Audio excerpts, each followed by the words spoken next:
베드로후서 1장 7절에서부터 11절 말씀입니다. 오늘 설교의 제목은 형제 우애인데요. 베드로후서 1장 7절에서부터 11절 말씀을 제가 봉독해 올리도록 하겠습니다. 형제 우애, 믿음의 덕을, 덕의 지식을, 지식의 전체를, 절제의 인내를, 인내의 경건을, 경건 다음에 나오는 형제 우애에 대해서 오늘 여러분들과 함께 잠시 은혜를 나누고자 합니다. 형제 우애라고 하니까 생각나는 시편 말씀이 있었습니다. 시편 133편 1절입니다. 아마도 여러분들이 많이 들어보셨을 것 같은데, 보라 형제가 연합하여 동거함이 어찌 그리 선하고 아름다운고. 이 말씀은요, 이 말씀이 너무나도 좋아서 그런지 수련회 같은 것 할 때 표로 많이 사용을 합니다. 그런데 이 말씀을 여러분들이 자주 접하셨는지는 모르겠습니다만, 형제가 연합하여 동거함이 어찌 그리 선하고 아름다운고 라고 하는 이 말씀을 접하실 때마다, 들으실 때마다, 보실 때마다 어떤 느낌을 받으셨을까요? 글쎄요, 형제가 연합하여 동거하는 것만큼 좋은 일이 없지요. 그런데 그 뒤에 따라 나오는 단어 하나가 사실 저의 마음을 조금은 아프게 하기도 하고 조금은 이렇게 거스르게 하는 어떤 그런 단어가 하나 있습니다. 어떤 단어냐면 어찌라고 하는 단어입니다. 여러분, 제가 이렇게 말씀을 드릴 때 어떤 느낌을 받으셨을까요? 제가 너무 감성적이어서 그런지 아니면 저만 그렇게 느끼는 것인지는 모르겠습니다만, 연합하고 동거하는 일이 쉽다는 거예요? 어렵다는 거예요? 네. 제가 그렇게 유도를 했나요? 네. 아마도 하나님도 그렇게 안타까운 마음으로 우리에게 말씀하고 계시는 것은 아닌가, 그런 생각이 들었다는 것. 연합하고 동거하는 것이 안 된다고 하는 것 아닐까. 그러므로 우리가 신앙생활을 하면서 가장 먼저 해야 될 일 가운데 하나가 바로 형제 우애인 줄로 믿으시기 바랍니다. 사랑하는 여러분, 인생의 행복은 어디 있을까요? 물론 여러분들이 찾으시는 곳곳마다 그 행복이 있는 줄로 믿습니다. 그런데 오늘 말씀과 시편 133편 1절의 말씀을 연관지어 본다면, 형제들이 서로 사랑하고 또 함께 사는 그곳에 행복이 있지 않을까, 그렇게 저는 믿습니다. 왜요? 요즘 나 홀로 사는 것 굉장히 좋아하시지 않습니까?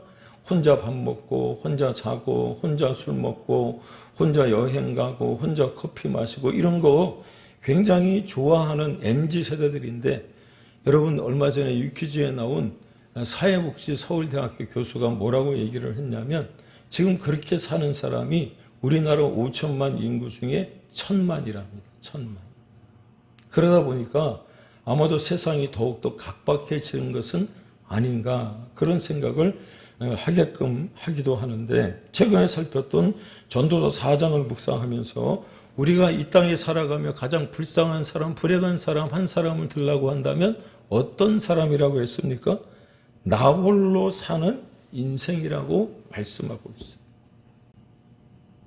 그래서 전도서 4장 10절은 이렇게 기록합니다. 혹시 그들이 넘어지면 하나가 그 동물을 붙들어 일으키려니와.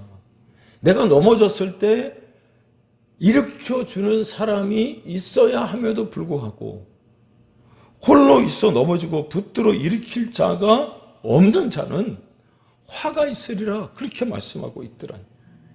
그러니 얼마나 안타까운 심정이 이 말씀 가운데 보여진다는 거예요. 하지만 이내 전도서 기사는 우리에게 행복하게 살 수 있는 방법을 가르쳐 줍니다. 전도서 4장 11절, 12절에. 전도서 4장 10절은 그렇게 말을 하고 있지만, 전도서 4장 11절과 12절에는 앞에 화면에 보시는 것처럼 또 두 사람이 함께 누우면 따뜻하거니와. 한 사람이면 어찌 따뜻하랴. 한 사람이면 패하겠거니와 두 사람이면 맞설 수 있나니 세겹줄은 쉽게 끊어지지 아니하느니라. 있습니까? 그렇습니다. 온 가족이 한 상에 둘러앉아 비록 아웅다웅 먹을 것을 놓고 다툰다고 할지라도 함께 할 가족이 있다는 것만큼 소중한 일이 없더라고 하는 거예요. 제가 찾았던 행복이 어디 있었느냐. 명절 때가 돼서요. 카트를 끌고 요 시청 옆에 있는 홈플러스를 갔는데 명절이 가까우니까 온 가족이 함께 나와서 선물 꾸러미를 사고 같이 쇼핑을 하는 중에 시식코너에 가서 맛있는 음식을 비록 배불리 먹지는 못하지만 그렇게 깔깔대고 호호대며 먹는 그 모습을 보면서 야, 행복은 다른 데 있는 게 아니고 가족들과 함께 이 마트에 카트를 끌고 오는 게 행복이구나. 제가 그렇게 느꼈어요. 여러분 마트에 가실 때 혼자 가지 마시고 가족들하고 같이 갈 수 있기를 축복합니다. 가서 시식코너에 가서 음식도 좀 이렇게 먹어보고 같이 입에 좀 넣어도 줘보고 또 그렇게 하는 거예요. 물론 요즘 시대를 바라보면 돈 때문에 서로 으르렁대는 사람들이 있기는 합니다. 하지만 세상을 살다 보면 사랑하는 일과 미워하는 일이 교차하는 것이 인생사라고 하는 거예요. 물론 그런 일을 만나면 힘든 건 사실입니다. 하지만 사랑만 해도 사실 모자란데 뭐가요? 시간이 모자라다. 그런데 미워할 틈이 어디 있겠느냐 하는 겁니다. 동의하시나요?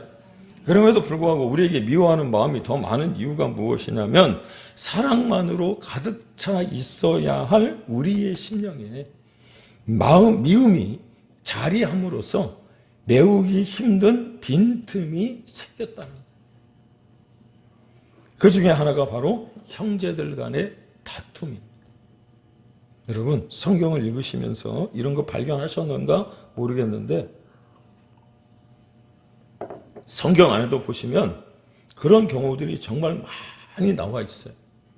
가인과 아벨이, 에서와 야곱이, 요셉과 그의 형들이, 모세와 아론이, 그뿐만 아니라 다윗과 그의 형제들도 그랬다. 아셨습니까? 새로운 발견이죠. 인생 가운데 왜 그렇게 다툼과 시기와 질투가 많았을까? 이미 오래전부터 형제들의 다툼이, 형제들의 난이 여기에 있더라고 하는 거예요. 그런데 정말 이상한 거예요. 왜? 사랑할 시간도 부족한데 왜 그리 싸웠는지. 그런데요, 다른 사람들과의 관계는 정말 좋은데 이상하게도 가족 간의 관계가 그렇게 그리 좋지 않은 경우들을 많이 목격하지 않습니까? 그래서 하나님은 이미 아시고 주님이 뭐라고 말씀하셨느냐면 마태복음 5장 23절과 24절에 그러므로 예물을 제단을 드리다가 거기서 내 형제들에게 원망 들을 만한 일이 있는 것이 생각나거든. 예물을 제단 앞에 두고 먼저 가서 형제와 화목하고 누구와 화목하라고요? 형제와 화목하라는 거예요. 그런데 여기에 화목, 형제와 화목이라고 하는 영어 단어가 reconciled라고 되어 있더라고요. 근데 이 단어의 뜻이 무엇이냐면 화목하다라고 하는 단어보다 화해라고 하는 단어의 의미가 더 깊어요. 그리고 나서와 예물을 드릴 때에 하나님이 그 예물을 기뻐 받으신다는 거예요. 따라서 주님의 사랑을 먼저 받고 그 사랑을 실천해야 할 그리스도인으로서 아니 한 번쯤 수시로 사랑이 없어서 냉랭한 그곳을 돌아보는 수고와 헌신이 우리에게 있을 때 여러분 우리가 형제를 사랑하게 되어지고요. 오늘 말씀 가운데 형제의 우애를 쌓아가게 되는 줄로 깨닫기를 바랍니다. 왜냐? 요한일서 4장 20절에 보시면 이런 말씀이 등장합니다. 누구든지 하나님을 사랑하노라 하고 그 형제를 미워하면 하나님을 사랑한다고 우리 얘기하잖아요. 그런데 마음 가운데 형제를 미워하는 마음이 가득하면 시기와 질투가 있다면 뭐라 그랬어요? 거짓말하는 자니. 보는 바 형제도 사랑하지 못하면서 보지 못하는 바 하나님을 사랑할 수 없다 말씀하더라. 눈에 보이는 형제도 사랑하지 못하는데, 돌보지 못하는데 어찌 눈에 보이지 않는 하나님을 사랑한다고 말할 수 있느냐고 말씀하시는 거예요. 이것을 달리 말하면 위선이죠, 위선. 가면을 쓰고 있는 거예요, 가면을. 그래서 마태복음 5장 22절에 뭐라 그랬어요? 라가라 하는 사람. 라가가 뭐예요? 바보라고. 아유, 저는 바보 천치 같아. 우리 그런 얘기 하잖아요. 그러면 뭐라 그랬습니까? 잡혀간다. 요즘은 안 그렇지만 말 한마디 잘못해도 그냥 딱 닦으면 되는데 그 당시에 라가라고 하면 공회에 잡혀가고, 아유, 저런 미련한 놈이 다 있나? 그렇게 말하면 성경 마태복음 5장 22절은 뭐라 그랬냐면 지옥에 들어간대. 그러니 어떻게 해요? 형제를 우리가 사랑할 수밖에 없는 거죠. 사랑해야 되는 거죠. 동의하십니까? 따라서 오늘 본문을 통해서 형제를 사랑하는 것이 마땅한 것이라고 말씀해 주시는 주님의 음성을 들을 수 있기를 주의 이름으로 축복합니다. 오늘 우리가 알아야 할 형제 우애, 신성한 성품의 8가지 덕목 가운데 거의 막바지에 나와요. 그런데 이 말씀이 사랑 앞에, 경건 뒤에 나오거든요. 이유가 있지 않겠습니까? 그 이유는 다름이 아니라 경건이 하나님께 대한 헌신이란. 경건이라고 하는 게 뭐라고요? 하나님께 대한 헌신이라면 형제 우애는 사람들을 위한 희생과 봉사와 친절이라고 하는 것 여러분 기억할 수 있었으면 좋겠습니다. 그렇습니다. 본문에 형제 우애의 사랑을 더하라고 말씀하고 있는데, 그렇다면 형제 우애와 더불어 생각해 봐야 될 것이 사랑이잖아요. 물론 다음 주에 사랑에 대해서 조금은 더 구체적으로 여러분들과 함께 또 은혜를 나누겠습니다만, 여기서 말씀하고 있는 사랑은 앞에 화면에 보시는 것처럼 러브가 아니에요. 그래서 러브가 아니라면 무엇일까? 제가 영어 성경들을 뒤져보니까 킹 제임스 버전에 체리티라고 하는 단어로 되어 있더라. 근데 이 체리티라고 하는 단어가 무엇인가 또 찾아봤더니 헬라어 성경에 자애심, 자비, 자선 이런 말로 쓰여져 있더라. 그런데요, 다음 주에 여러분들에게 조금 더 깊이 말씀을 드리겠습니다만, 이 체리티라고 하는 단어가 구약에 170번 정도 쓰였어요. 근데 이게 어떻게 번역이 되어져 있느냐? 하나님의 의로 번역이 되어져 있더라고요. 이게 무슨 말이냐면 하나님의 의는 해도 되고 안 해도 되는 게 아니라 해야 되는 거거든. 왜? 명령이기 때문에. 믿습니까? 예. 따라서 본문에서 말하고 있는 사랑의 이면에는 준다라고 하는 의미가 있는 거예요. 주는 거예요. 기부의 의미가 있다라고 하는 거죠. 그러니까 친절한 마음으로 기꺼이 다른 사람들을 이해하고 내가 용서하고 혹시 내가 판단하는 것이 아니라, 여러분 그들의 입장에서 그럴 수도 있지, 그런 마음이, 그런 어떤 포옹하는 마음, 이해하는 마음이 우리에게 있어야 된다라고 하는 건 여러분 기억할 수 있으면 좋겠습니다.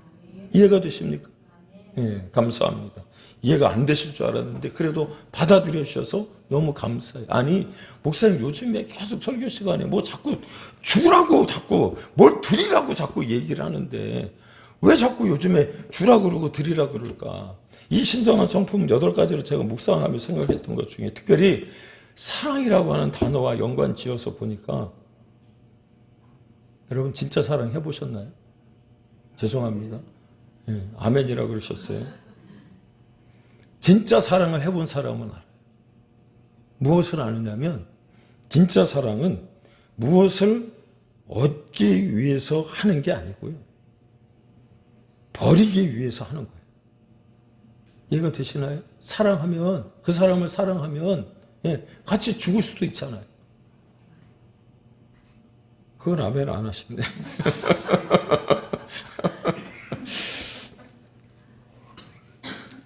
그래서 얘를 조금 성경적으로 좀 표현을 해봅시다. 조금 더 쉽게 이해하시고 받아들일 수 있을 것 같은 말씀을 드린다면 가장 좋은 예가 고린도 교회인 것 같아요. 고린도 교회. 지금의 교회들처럼 이 고린도 교회 안에는 정말 다양한 사람들이 존재를 했거든. 그러다 보니까 비록 한 지붕 아래서 신앙생활을 하고 있음에도 불구하고 연합하고 동거하는 일이 그리 쉽지 않았다는 거예요. 왜냐? 각양각층의 사람들이 다양하게 존재했기 때문에 그런 거예요. 그래서 사도 바울 또한 이 고린도 교회에 편지를 보내면서 뭐라고 얘기를 했느냐면 고린도후서 5장 14절에 그리스도의 사랑이 우리를 강권하시도다. 그러니 그 사랑으로 그들을 대하되 고린도전서 16장 14절에 너희 모든 일을 사랑으로 행하라. 그렇게 이야기하는 거예요. 왜요? 사랑으로 무엇을 내가 주려고 버리려고 또 그들을 이해하고 포용하며 또 그들에게 자선과 자비와 자애를 베풀면 이해하지 못할 게 없다라고 하는 겁니다. 무슨 뜻이냐면 죽을 수밖에 없던 우리를 살리시기 위해 십자가에 달려 죽으시고 피 흘려 주신 그 하나님의 사랑을 알고 믿는다면 친절한 마음으로 기꺼이 다른 사람들을 이해하고 판단해야 그것이 마땅하다고 이야기하는 거예요. 다시 말씀드립니다. 그럴 수도 있지. 그럴 수도 있지.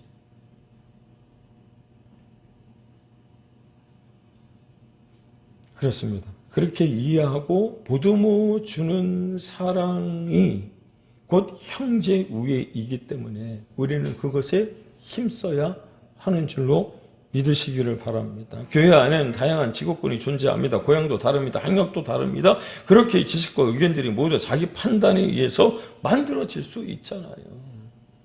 제가 말씀드렸죠. 때로는 사람이 건네주는 말 가운데 이런 말이 있어요. 내 얘기가 옳은 말이야. 우리 옆 사람이 그런 말 하잖아요. 하실 때 있죠? 그런데 듣는 사람은요, 엄청나게 상처를 받아요. 그거 아시나요? 나는 뒤끝이 없어. 그리고서는 말을 함부로 막 해. 그런데요, 옳고 그름은 지식의 문제이지 사랑이 아니라고 하는 것 여러분 기억할 수 있으면 좋겠습니다. 교회는 옳고 그름을 따지는 법정이 아니에요. 그래서 바울은 소위 사랑장이라고 하는 고린도전서 13장에서 이렇게 말합니다. 고린도전서 13장 3절에 내가 네게 있는 모든 것을 구제하고 내 몸을 불사르게 내어줄지라도 사랑이 없으면 내게 아무 유익이 없다. 그렇게 얘기해요. 이 말을 앞서 말씀드린 소개한 체리티라고 하는 단어와 제가 바꾸어서 한번 말씀을 드릴게요. 이 체리티라고 하는 단어가 무슨 뜻이라고요? 형제우애, 형제우애. 형제우애가 없는 경건은, 형제우애 앞에 나오는 경건이 있잖아요. 그 경건은 형제우애가 없으면 외식이라. 배려 없는 마음은 위선이며 자비와 자선과 자애가 없는 구제는 보여주기식 사랑이라. 이제 이해가 좀 되십니까? 그러므로 로마서 12장 10절은 이렇게 기록합니다. 형제들을 사랑하여 서로 우애하고 존경하기를 서로 먼저 하는 거예요. 먼저. 내가 먼저 손 내밀기 원했고, 여러분, 내가 먼저 손을 내밀어야 되는 거예요. 그런데 나는 그렇게 안 하면서 그가 먼저 손 내밀기를 원하면 그건 먼저 하는 사랑이 아니란 말이에요. 나는 용서하기 싫은데 그가 먼저 용서해 주었으면 좋겠어. 아니요. 부부싸움도 내가 먼저 미안해 라고 얘기하는 그 순간에 모든 게 다 풀어지잖아요. 저 인간이 나를 먼저 용서하기 전까지 내가 뭐 이러면 어떡합니까? 이게 싸움이 안 끝나는 거예요. 부부싸움이 칼로 물베기가 안 된단 말이에요. 그래서 너무 중요한 말씀이 아닐 수 없죠. 뭐가요? 형제를 사랑하여 서로 우애하고 존경하기를 서로 먼저 하는 것. 그러므로 우리가 경건, 즉 구별된 삶을 통해 예수님을 닮은 하나님의 자녀들이 되셨다면 예수님처럼 조건 없이 서로를 용서하고 이해하며 포용하며 살아갈 때 신성한 성품이 우리 안에 열매로 맺어질 줄로 믿으시기를 바랍니다. 그렇다면 우리가 이런 사랑을 실천하고 형제 우애를 그 모든 품성 가운데, 성품 가운데 더하기 위하여 해야 될 일이 있을 것 같지 않습니까? 이걸 좀 알아가야 될 것 같은데, 앞에 드린 말씀을 반복해서 말씀을 드린다면 첫 번째, 용서하고 이해해 주는 거예요.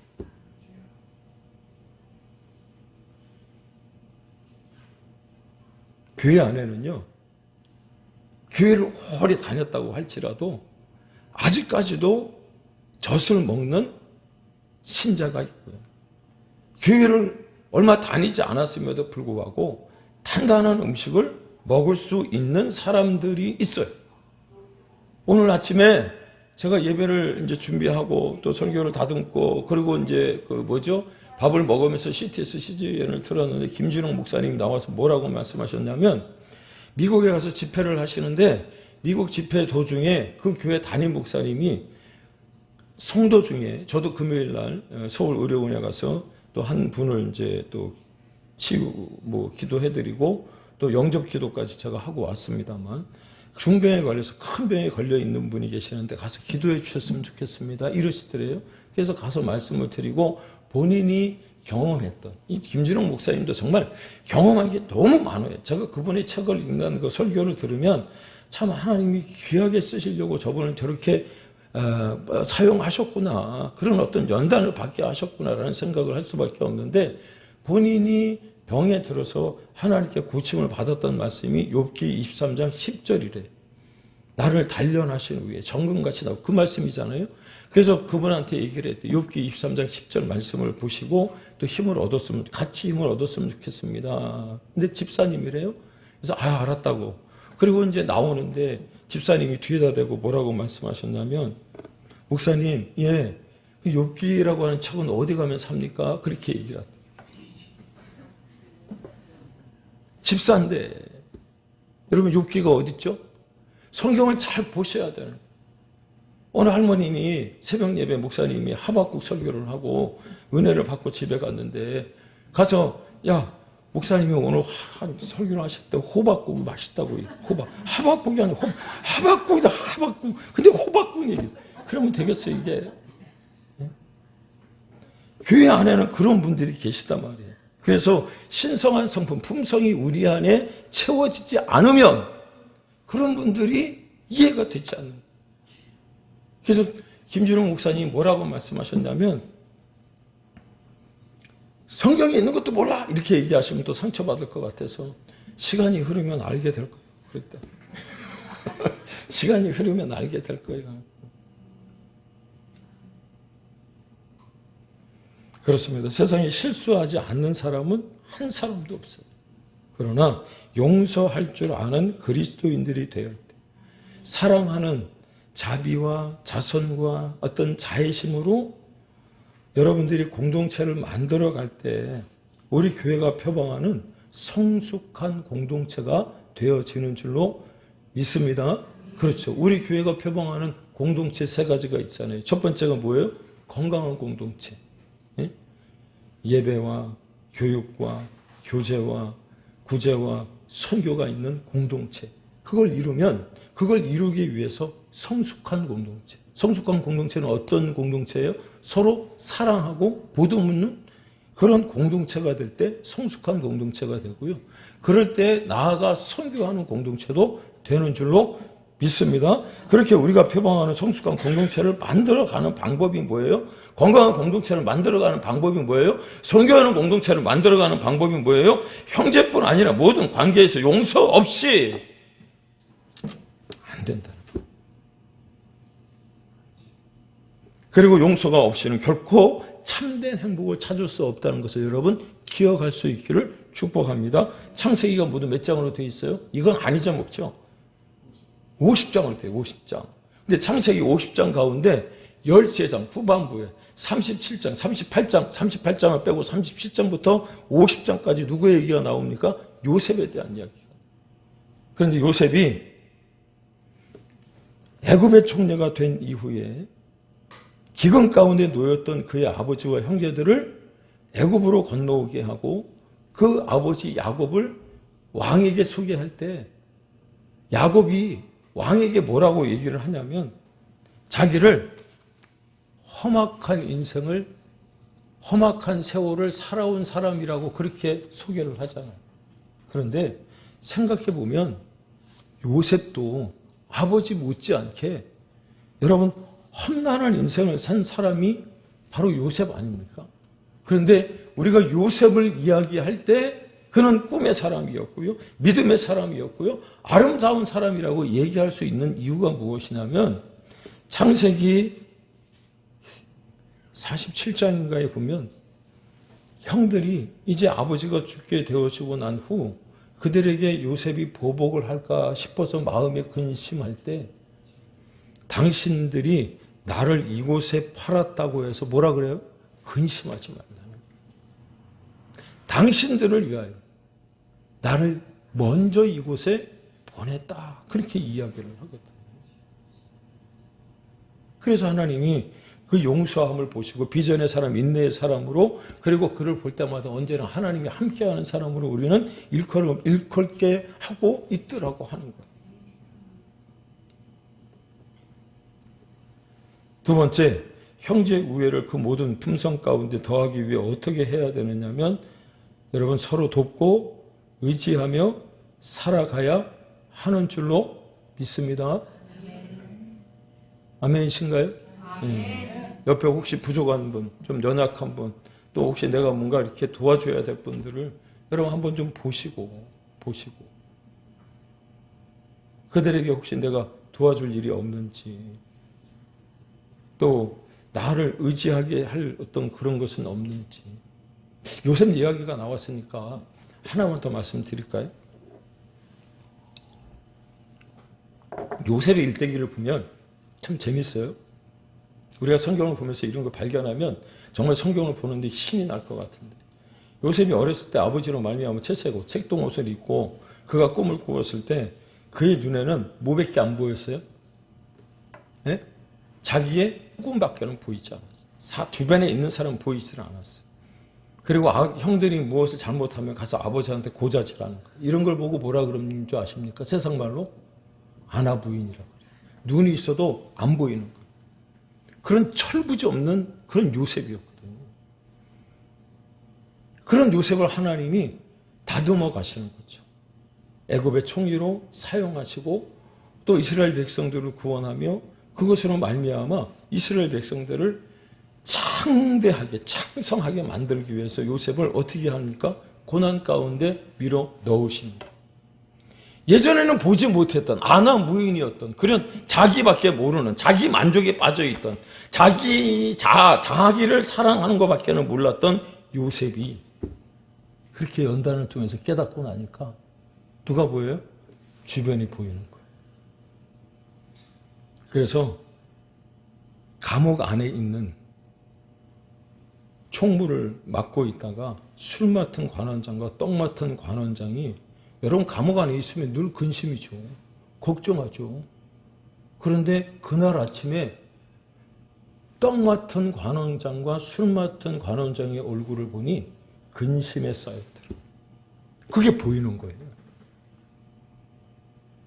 나만 이럴 때는요. 그 사랑이 자기에게 향해 있을 때는 그게 보이지 않았다. 주변에 있는 사람들이 고통을 당하거나 뭐 어려움을 당하거나 신경을 안 썼는데 감옥 안에 똑같은 처지에 있는 요셉이 술 맡은 관원장과 떡 맡은 관원장의 얼굴을 살피니 낯빛을 살피니 어제와 달라. 무슨 근심이 있어요? 어젯밤에 꿈을 꿨는데 내가 그 꿈 해석해 드릴게요. 여러분 우리가 여기까지 나가야 되는 줄로 믿습니다. 이게 바로 사랑입니다. 그리고 의지하는 것이고요. 뿐만 아니라 서로 돕고 또 그 가운데 하나님의 어떤 역사들이 나타나게 되는 줄로 믿습니다. 이제 하나의 예화를 제가 여러분들에게 말씀을 드리고 마치려고 합니다. 어느 담장 아래 꽃밭에 해바라기 형제가 살고 있었습니다. 이 두 형제는 서로 크려고 경쟁이라도 하듯 열심히 햇님을 향해 자라고 있었습니다. 그러던 어느 날 나팔꽃이 찾아와서 먼저 좀 작은 해바라기에게 부탁을 했습니다. 해바라기님, 저는 혼자서는 설 수 없고 누구를 의지하고 올라가야 아름다운 꽃을 피울 수 있답니다. 해바라기님께서 저의 기댈꽃이 되어 주신다면 저는 열심히 자라서 멋진 꽃을 피워 보답하겠습니다. 이 말을 들은 작은 해바라기는 신경질을 내며 말했습니다. 뭐라고? 거청스럽게 어딜 와서 기다리는 거야? 게다가 나를 꽁꽁 묶어서 답답하게 할 작정이야? 더군다나 나는 너처럼 남에게 기대서 살려고 하는 존재는 딱 질색이야. 저리 비켜. 잠 좀 깨셨어요? 이렇게 거절당하자 주눅이 잔뜩 들은 나팔꽃은 조심스럽게 큰 해바라기를 보며 조심스럽게 부탁을 했습니다. 그런데 옆에서 그 모습을 지켜보고 있던 큰 해바라기는 흔쾌히 승낙을 하며 이렇게 말합니다. 나팔꽃 아가씨, 걱정 마세요. 제가 아가씨의 버팀목이 될게요. 나를 마음껏 감고 올라가세요. 그럼 우린 서로 의지가 될 거예요. 이에 나팔꽃은 기쁜 마음으로 해바라기를 감싸 안으며 열심히 올라갔습니다. 그리고 마침내 나팔꽃은 예쁜 보라색 꽃을 가득 피웠습니다. 그러자 해바라기는 더욱 아름답게 보였고 나팔꽃도 아름다운 자태를 마음껏 뽐내며 사람들에게 기쁨을 주었습니다. 그런데 그렇게 행복한 시간을 보내고 있던 어느 날 밤 바람이 몹시 심하게 불었습니다. 그날 밤 작은 해바라기는 혼자서 안간힘을 쓰며 그만 바람을 견디지 못하고 목이 부러지고 말았습니다. 그러나 큰 해바라기는 어떻게 되었을까요? 물론 지어낸 이야기입니다. 아이들 이야기 가운데 하나이긴 한데요.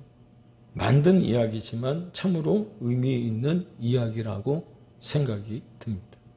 오늘날 이 사회가 정말 너무나 이기주의에 빠져 점점 가면 갈수록 남을 귀찮은 존재로 생각하며 그저 이겨야 하는 존재로 여기며 그저 그렇게 혼자 편하게 살려고 하면서 혼자 밥 먹고 혼자 자고 혼자 놀러 다니고 혼자 커피 마시러 다니는데 그런데 거기에 마치 행복이 있는 것처럼 인스타에 사진 찍어서 올리고 그런데 이 예화, 이 동화를 여러분들이 들으며 생각나는 것은 거기에 잘못된 어떤 이 시대를 반영하고 있는 것은 아닐까요? 그렇습니다. 인간은 결코 그런 존재가 아니라고 하는 것 여러분 기억할 수 있으면 좋겠습니다. 힘들지만 내가 먼저 손 내밀 수 있어야 돼요. 내가 먼저 용서할 수 있어야 여러분 상대방도 웃어주는 거예요. 아침에 거울 보며 화장할 때 인상 쓰고 화장하시는 분 계십니까? 활짝 웃을 때 거울도 나를 향해서 웃어주잖아요. 인상 쓰고 화장하면 화장도 안 받아. 그래, 인간은 본래 창조할 때부터 함께하는 존재로 창조되었다는 것 여러분 잊지 마시고 사랑하는 여러분 저와 함께 우리들이 속한 우리 큰사랑교회를 소중히 여기고 내 옆에서 함께 예배 드리는 사람들을 또 이해하고 포옹하며 더욱 형제 우애에 힘써서 아름다운 공동체 만들어갈 수 있는 저와 여러분들이 다 되시기를 주의 이름으로 축원을 드립니다. 기도하겠습니다.